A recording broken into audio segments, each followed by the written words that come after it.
Hello APFC AOU aspirants guys. आज हम लोग यहाँ जो करंट अफेयर्स का लेक्चर नंबर 4 है इस पे हम लोग बात करेंगे गाइज।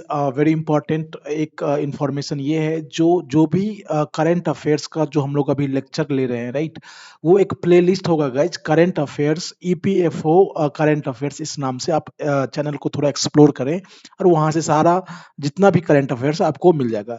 कुछ इंपॉर्टेंट बातें गाइज, आज जैसे कि आपको पता है आपके एग्जाम में 12 से 15 क्वेश्चन आएगा करंट अफेयर से, राइट। तो इस सीरीज में हम लोग 500 करंट अफेयर्स बिल्कुल फ्री डिस्कस करने जा रहे हैं, जो कि आपके एपीएफसी ओयू एग्जाम से बिल्कुल ओरिएंटेड एग्जाम से होगा, right. Guys, of course, all the lectures are available in the playlist called EPFO Current Affairs, जैसे कि मैंने आपको पहले ही बताया था। And a very important thing कि PDF of the daily class, जो कि आज भी हम लोग लेक्चर ले रहे हैं, आज भी मैं लेक्चर ले रहा हूँ, और जो भी लेक्चर लिया गया है सारा पीडीएफ टेलीग्राम ग्रुप में है गाइज। लिंक जो है डिस्क्रिप्शन बॉक्स में मिलेगा। वहाँ मोर देन 1035 ईपीएफओ एस्पिरेंट्स है, ऑलरेडी जुड़ चुके हैं, तो आप जाइए वहाँ से जुड़ जाइए। जो लिंक है वो डिस्क्रिप्शन बॉक्स में है। एंड ये जो लेक्चर होगा गाइज, जिसमें हम लोग जो बिल्कुल इंपॉर्टेंट करंट अफेयर्स है उसी को डिस्कस करेंगे, तो लेक्चर थोड़ा लंबा हो जाएगा। So it is being requested कि आप लेक्चर को बिल्कुल अंत तक देखें, क्योंकि आपको एग्जाम में पता चलेगा जो ये क्वेश्चंस बिल्कुल आपके एग्जाम में डायरेक्टली अपियर हो रहे हैं। And if you are the first time viewer, आप चैनल को सब्सक्राइब कर ले, लाइक शेयर करिए, लेक्चर को कमेंट करिए, जिससे कि वी आर बीइंग इनकरेज्ड, तो हम लोग और बढ़िया से और ज़्यादा मेहनत करेंगे। And guys, we have launch notes और study material for APFC AOU exam. Many aspirants have already purchased. तो यदि आप भी लेना चाहते हैं तो डिटेल्स जो है डिस्क्रिप्शन बॉक्स में, या फिर जो लेक्चर के अंत में एक लेक्चर आएगा, इस लेक्चर के अंत में एक वीडियो आएगा जिसमें सारा डिटेल्स दिया होगा। और साथ ही साथ यदि आप हम लोग करंट अफेयर्स अभी डिस्कस कर रहे हैं, उसका जो डिटेल एक्सप्लेनेशन भी अवेलेबल है। तो गाइज, आप लोगों से रिक्वेस्ट है, जो 6385803376 इस नंबर पे कॉल करिए। आप स्टडी मटेरियल और जो current affairs with detail explanation MCQ आपको मिल जाएगा, जो कि बिल्कुल एग्जाम ओरिएंटेड होगा। आपका 12 से 15 क्वेश्चन वहां से आ जाएगा। Now let's start the very first and important question guys. Now see, what is the current affairs for APFC? This is not about UPSC level, जो CSC का होता है इस लेवल का नहीं आएगा, ना ही आपके SSC बैंक लेवल का आएगा, right. So it lies between, इन दोनों के बिटवीन में ये इस तरह के क्वेश्चन होंगे, तो थोड़ा सा आपको सीरियस होने की यहाँ जरूरत है, right. Bhagoria festival. The first question is, the Bhagoria festival is associated with which of the following states? Guys, of course आपके एग्जाम में कल्चर एंड हेरिटेज है, राइट। एंड ऑफ कोर्स इस तरह के questions, if you analyse the previous year question paper, आपको वहां से आप पाएंगे जो इस तरह के क्वेश्चन पूछे जाते हैं। तो भगोरिया फेस्टिवल जो है किस स्टेट से रिलेटेड है या कहाँ से एसोसिएटेड है? यूपी और Uttarakhand, Rajasthan, Gujarat, Jharkhand and Bihar, Madhya Pradesh and Maharashtra. Gas, तो इसका आंसर हो जाएगा मध्य प्रदेश एंड महाराष्ट्र, बिकॉज ये जो भील कम्युनिटी होते हैं गैस, राइट, और भील और इस तरह से जो 2-3 और कम्युनिटी होते हैं, ये जो फेस्टिवल वो कहीं ना कहीं उसका एक तरह से हार्वेस्ट, जब वो अपने एग्रीकल्चर को करता है, तो उस समय वो इस फेस्टिवल को सेलिब्रेट करते हैं। साथ ही साथ इस फेस्टिवल में जो भी ट्राइब्स हैं, राइट, वो अपने चॉइस का लाइफ पार्टनर भी ढूंढते हैं। तो ये इंपॉर्टेंट हो जाता है। तो इसका आंसर होगा, आपसे ये इतना डिटेल में नहीं पूछा जाएगा, बस आपसे ये पूछा जाएगा जो भगोरिया फेस्टिवल है गाइज, किस स्टेट से रिलेटेड है, कहाँ से एसोसिएटेड है। तो आपका आंसर होना चाहिए Maharashtra and Madhya Pradesh, right. Now again very important international जो करंट अफेयर्स है guys. Porcupine strategy recently seen in news, it is related to which of the countries? Porcupine study जो स्ट्रेटजी है, ये किस कंट्री से रिलेटेड है? अब आपको मैं अभी यदि आप न्यूज से अपडेट है तो आपको पता होगा, जो ताइवान में गाइस, कुछ दिन पहले अमेरिकन जो स्पीकर है वहां विजिट की थी, राइट। तो इसके विरोध में चाइना ने एग्रेसिवली वो अपना एक्सरसाइज किया था, राइट। तो गाइज जो ये पर्क्यूपाइन स्ट्रेटजी है, नॉर्थ कोरिया नहीं होगा, साउथ कोरिया नहीं होगा, रशिया नहीं होगा, इसका आंसर जो हो जाएगा ये ताइवान हो जाएगा, सेकंड आंसर हो जाएगा। इस तरह के क्वेश्चंस आपके एग्जाम में पूछे जाएंगे और पूछा गया है, तो इसलिए इस पे आप ध्यान दीजिए। Next question guys very important, right to health, जो इंक्लूडिंग मेंटल हेल्थ केयर है इन इंडिया, जो आप ऑफ कोर्स आपको पता होगा, इफ यू ऑफ कोर्स आप पॉलिटी पढ़ ही रहे होंगे, राइट। तो पॉलिटी में राइट टू हेल्थ आता होगा जब पढ़ रहे होंगे। तो ये जो आपके कॉन्स्टिट्यूशन में है, आपके कंट्री में है, ये क्या है, फंडामेंटल राइट्स है, कॉन्स्टिट्यूशनल राइट्स है, या स्टैट्यूटरी राइट है, या नेचुरल राइट्स है।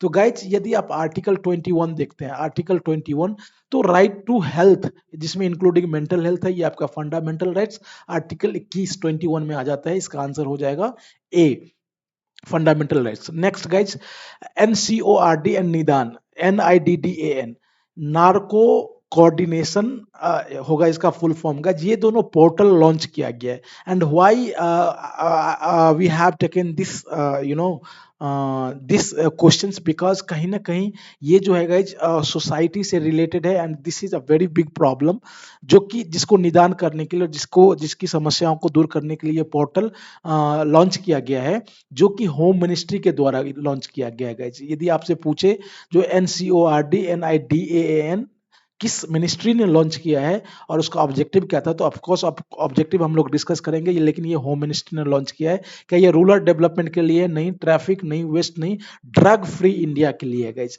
Drug free, right. तो इसका आंसर हो जाएगा डी। गाइज जो APFC AOEO का जो probable top current affairs MCQ होगा गाइज, जो कि लास्ट ऑलमोस्ट 1 ईयर, अगस्त 22 से जून 23 तक जो भी इंपॉर्टेंट MCQ बनेगा, जो कि बहुत ही प्रोबेबल है, हम लोगों ने डिटेल्ड एक्सप्लेनेशन के साथ आपके लिए अवेलेबल किया है। तो यदि आप लेना चाहते हैं तो आप 6385803376 पे कॉल या व्हाट्सएप कर सकते हैं, आपको वहां से सारा डिटेल्स मिल जाएगा। नाउ नेक्स्ट क्वेश्चन है गाइज, नीति आयोग, आपको पता ही होगा जो यूपीएससी का ये फेवरेट क्वेश्चन है। यदि आप प्रीवियस ईयर क्वेश्चन पेपर देखते हैं तो आपको वहां से फुल फॉर्म पूछा था, नीति आयोग का फुल फॉर्म क्या होगा गाइज। इसमें थोड़ा हम इस क्वेश्चन में डिटेल से नीति आयोग को डिस्कस करेंगे। पहला जो स्टेटमेंट है, the prime minister of India is chairperson of the council, yes, ये सही स्टेटमेंट है। The governing council of NITI Aayog consist of cabinet minister and secretaries, no. तो आपको पता होगा जो गवर्निंग काउंसिल है गाइज नीति आयोग का, जिसमें सारे चीफ मिनिस्टर और लेफ्टिनेंट गवर्नर, जो कि यूनियन टेरिटरीज का होता है, चीफ मिनिस्टर होता है स्टेट्स का, और जो यूनियन टेरिटरीज का लेफ्टिनेंट गवर्नर होता है। The chief executive officer is appointed by governing council, no. जो chief executive officer NITI Aayog का होता है, वो प्राइम मिनिस्टर के द्वारा अपॉइंट होता है और फिक्स टेन्यूर के लिए होता है, राइट। तो कहने का मतलब पहला ही सही है, दूसरा गलत, तीसरा गलत, तो इसका आंसर ए हो जाएगा। क्या हो जाएगा? ए, ओनली वन। नेक्स्ट क्वेश्चन है guys, again this is very important, sports से पूछा ही जाता है क्वेश्चन गाइज, और ये क्वेश्चन बहुत ही इंपॉर्टेंट है। Which of the following state won their first Ranji trophy title defeating Mumbai in 2022 में कौन से स्टेट्स हैं या कौन सा टीम है जो रणजी ट्रॉफी जीता है, पहली बार जीता है मुंबई को हरा करके? सबसे पहले आपको पता होना चाहिए जो ये जो मैच हुआ था चिन्नास्वामी स्टेडियम, जो कि बेंगलुरु में है, वहां हुआ था, राइट। और इसका आंसर विदर्भ नहीं होगा, हरियाणा नहीं होगा, असम नहीं होगा, आंसर हो जाएगा मध्य प्रदेश, सी। Madhya Pradesh for the first time वोन it's Ranji trophy defeating Mumbai, Mumbai को हरा के मध्य प्रदेश ने, MP ने पहली बार जो रणजी ट्रॉफी जीता है।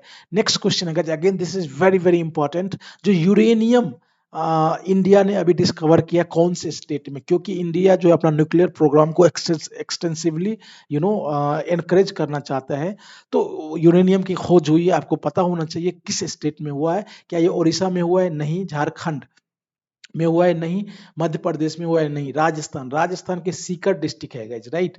यहाँ यूरेनियम की खोज हुई है, इंडिया ने किया है, तो इसका आंसर सी हो जाएगा। नेक्स्ट क्वेश्चन है guys, former prime minister of Japan Shinzo Abe, आपको पता होगा जो उनको पद्म विभूषण, जो कि second civilian highest civilian award है, उसको कौन से ईयर में दिया गया? नाउ यू कैन आस्क ये क्वेश्चन आपने क्यों लिया है। आपको पता होगा जो शिंजो आबे का असैसिनेशन हो गया, राइट। तो ये क्वेश्चन बन जाता है गाइज।